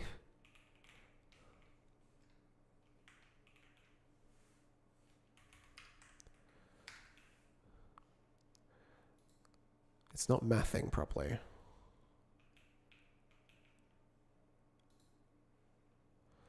I mean, they're all 2.5. One didn't get hit. That's cool.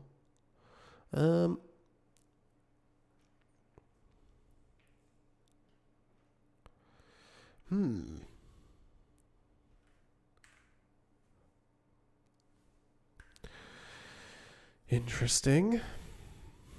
It's got to be something to do with the damage variable. I just don't know what. Is it the hit scan damage isn't using that? No, it is. God damn it.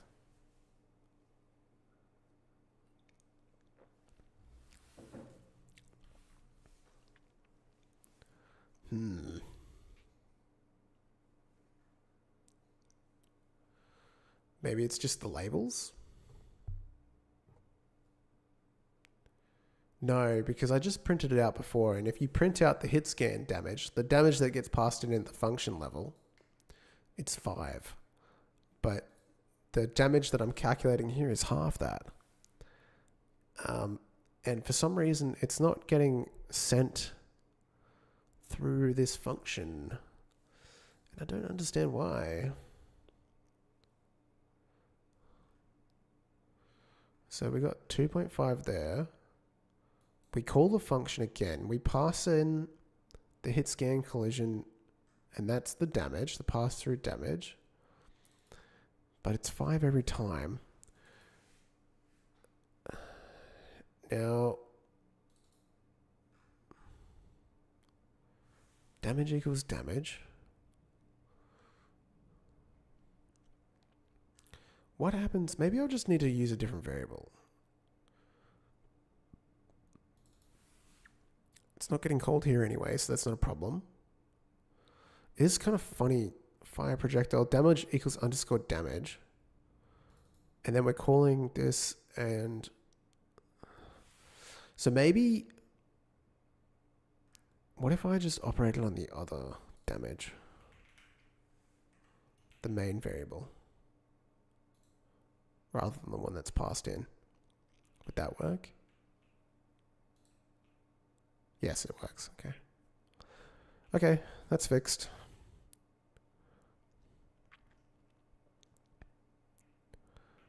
And yeah. Oh, they all died. It's really not that fun when they blow up like that, when they don't do anything. They just disappear. This is just a template, but like it would be nice if they sort of... Maybe I need to make them not... I need to make them like explode or something. Like something needs to happen because it's so underwhelming. I think that's why I originally gave them like 999 life. Because I was like, it's way cooler if they just don't ever die. Let's just make it 99 so you can actually kill them.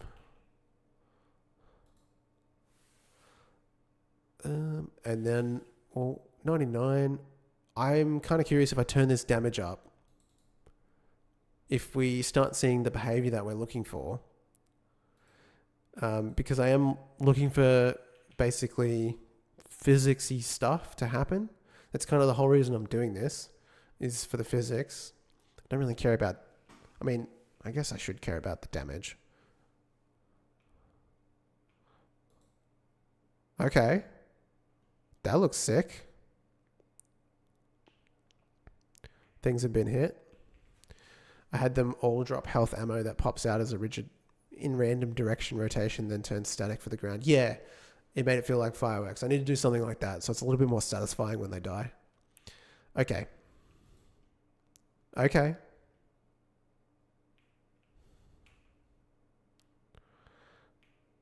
I think it's doing okay. The rotation looks a little bit weird. It's because it's hitting. Oh, it's still, I don't know. Yeah, it's all right. We did it. We did it. We got some kind of pass-through thing, I guess. And now we should actually be able to kill these. They react, so I like it. I love the physics of it. But yeah, give me this.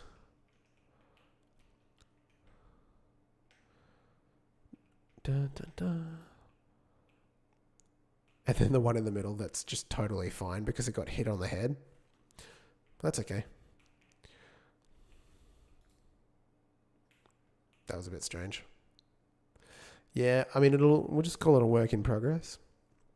It's good enough. I'm not really expecting people to use it. It's more just an example that it can be done.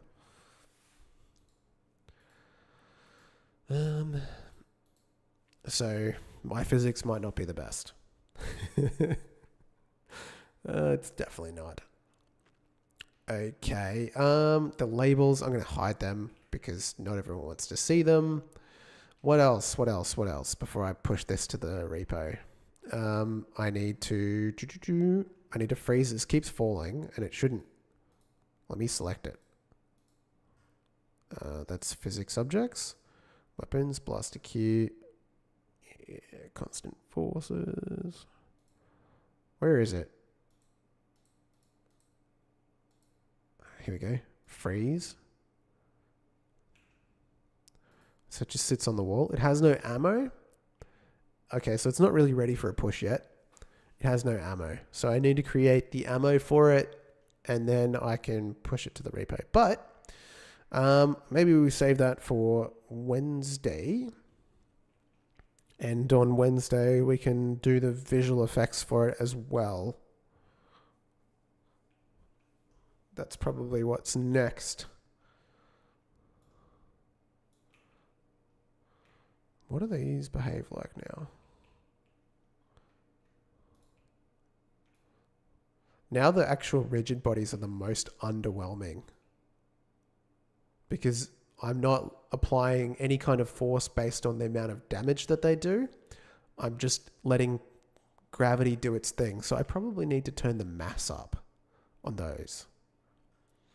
Getting a little bit distracted. I think it's a rigid body projectile. And it's got a bullet. And it's got a very, very light mass. And it's got a very, very... to be honest, I'm going to make the gravity scale 0. Turn its mass up to 1 again. So it won't fall out of the sky when it's shot. But it will probably pack a lot more of a punch. Yeah.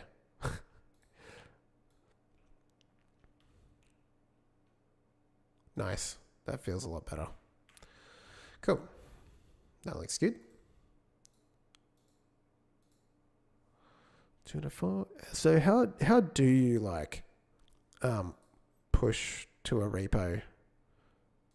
I'm not even authenticated on Windows, so I actually don't know how. I'm gonna have to research. That's hard stuff, man. What was the problem? We fixed the issue? Yeah. Oh, it was just the gravity. That's it. They weren't like affecting the boxes that much. GitHub desktop. Is that what it's called? Git push origin branch. Bare like line. Yeah, I mean, it's just mine. So I'm just like, yeah, I do push. Do you use GitHub for repo? Yeah, I do use GitHub. It's fine. I've never used the desktop app because I've been on Linux, so I've just used the terminal. And I probably makes it super easy. I should check it out because I've never used a desktop app for it. I'm just like living in terminal land. Maybe that's better. I don't know. But I haven't authenticated yet. Have I got it? Git. I did install Git.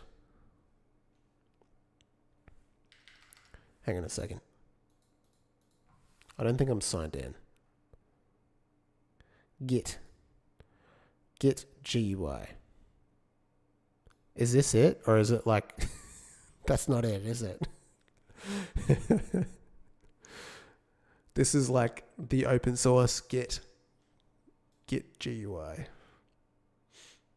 I probably need to traitor. I don't know what you did. I'm using Windows today. That's what I did. You sent a link. It probably got blocked. I didn't see it. But I'm guessing it's just the GitHub, whatever, like the GitHub desktop.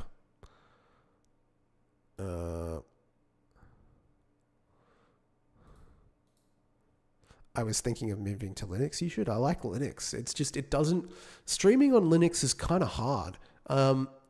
And I was getting a lot of crashes, and I don't know. I think it probably also has something to do with me having an AMD graphics card. It's finicky to find on GitHub's website. Well, I can just Google, right? GitHub desktop. If it makes me sign in, I won't be able to because I would need to authenticate, and I use my phone as the camera, so I'd just have to go offline. But you need Git installed. Yeah, I've got Git because I Git pulled the repository, but I just don't have GitHub desktop.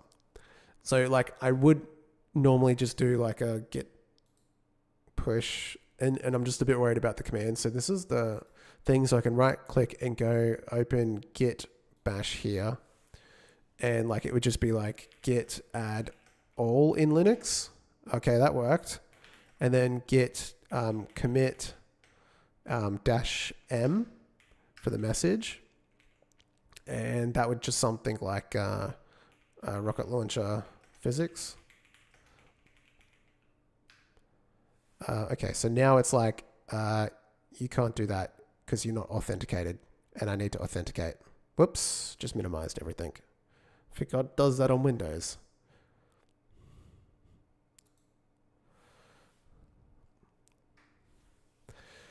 But I don't, so I might move again. I used to have it before, but I always had something to use Windows. Yeah, I always had Windows as well. I broke my Windows like 6 months ago. It's funny. It's like Linux and Windows are kind of weird. And what I think happened is that at some point last year, Linux decided that the right place to send, I started using refind. I think that's how you pronounce it. It's an EFI bootloader. It's the way you can select which operating system to go to. And it was pointing at the recovery disk of my Windows install, not Windows. And so it was taking me there. I thought Windows was broken. And the git config. Just do git global username. Yeah, I'll set it up after the stream. I won't do it on stream because I'm afraid I'll accidentally leak things that I don't want. But yeah. What was I talking about? Linux being annoying. Oh, Linux killed my Windows drive, and then I did some stuff because I wanted to back it up, and I totally ruined the install, and so I had to like fix it. I wanted to fix it anyway because there's some stuff coming out that I want to like play with my friends, and I don't think it's going to work straight away on Windows Linux. So the rerun, the refind, and then it started working again. Yeah, today I had to like actually get into Windows because I wanted to like try something different for the stream because I was so tired of Godot crashing and my computer crashing during the stream that I installed Windows and Ubuntu. But when I installed Windows first, and then I installed Ubuntu because I have like a couple of smaller hard drives that I just use for fun stuff like this. And Ubuntu just like erased the Windows entry in my EFI, not only in the refined listing, but also in the BIOS EFI listing. It just disappeared after I installed Ubuntu. And I was so mad. I was on here before saying I would rather use Windows than use Ubuntu. Do you guys like snaps? Like if you use Linux, does anyone use snaps? It's disgusting. I went on there I went on the snap page, and it was like you type in Godot because that's what I was looking to download, and there's like a million different entries. None of them look official. I feel like I'm just going to get a virus or something. Snap is the devil. Yeah, I agree. Like I went and installed Flatpak. Actually, I downloaded the app image for Godot, but then I was literally like, after 5 seconds, I was like, I can't. I'd rather just go back to the Windows drive. Then, like, if I can't stream on Arch because of something that I've done that I'm not aware of, I either need to re-roll the OS or something else. Yeah. Yeah, but opening up the computer to like pull out the drive. Yeah, I don't like Flatpak either, and that's why I use Arch, because then you can just use the repos and the user repository, and then it's just easier, right? The final boss of Diablo 4 was Snap. Yeah. It's so bad. I just can't. Okay, so never had any issues with Windows. Well, that's the thing, MSFT Devil. It's I've never had any issues with Windows either. I just prefer Linux. And I was thinking about it after I reinstalled Windows yesterday, was that prior to this stuff up, that was my fault with my old Windows install. I had the same Windows install since like 2013. It just come with me. It was like Windows 7, and then it was, Windows 10. I skipped 8. I actually had 8, but it was on a different install. And then I was on Windows 11, and it'd been upgraded every single time using the same exact... I'd even moved it across hard drives. Like I had it on a 128 gigabyte SSD, and I moved it to a 2 terabyte SSD. It was fine. It never had any issues. Like Windows is super stable these days. People don't like it for the telemetry, right? That's the main issue. And then like certain things are easier on Linux. Like just if you're working with code, I feel like it's just a little bit more straightforward to get things up and running. But other than that, like, yeah, it's fine. It's just use what you like to use. And I like to use Linux. Blue screen of death running certain games. That could be a hardware issue though, right? Like I used to have the issue that I didn't have a good enough power supply, and when I was running games, everything would just die. And then I've had issues with certain hard drives, like the hard drive. This was a long time ago, so it's not really relevant now, but there was a time where I did my first build back in 2009, and the hard drive that I put the OS on was too slow. So the operating system ran like shit. GPU? Yeah. Windows install when they move from 8 to 10. Whatever happened to Windows 9 though? That's my question.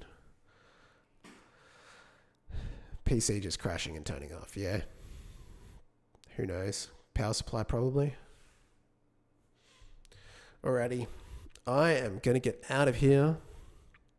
It's been fun. We've made some Vista 2. Only solution is to undervolt CPU or GPU. Yeah, probably power supply then. Got to get a big one. Windows 90. 99. Windows 99. It's funny how they did that. They had like Windows 3, Windows, and then it just like they decided to change the naming scheme, like XP, ME.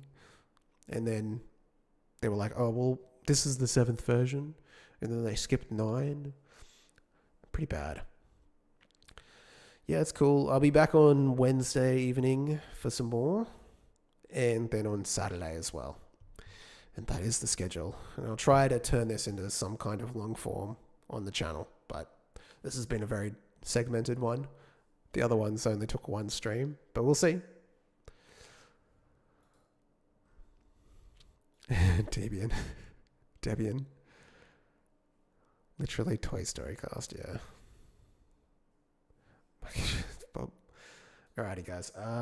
Stream ending screen. I don't have a hotkey for that yet. Where's VLC player? Did I close it? I think I did. What should we listen to on our way out? NQ. Ambient, no. Something short. Try Hard is always a good one. Alrighty. Let's crank up the tunes.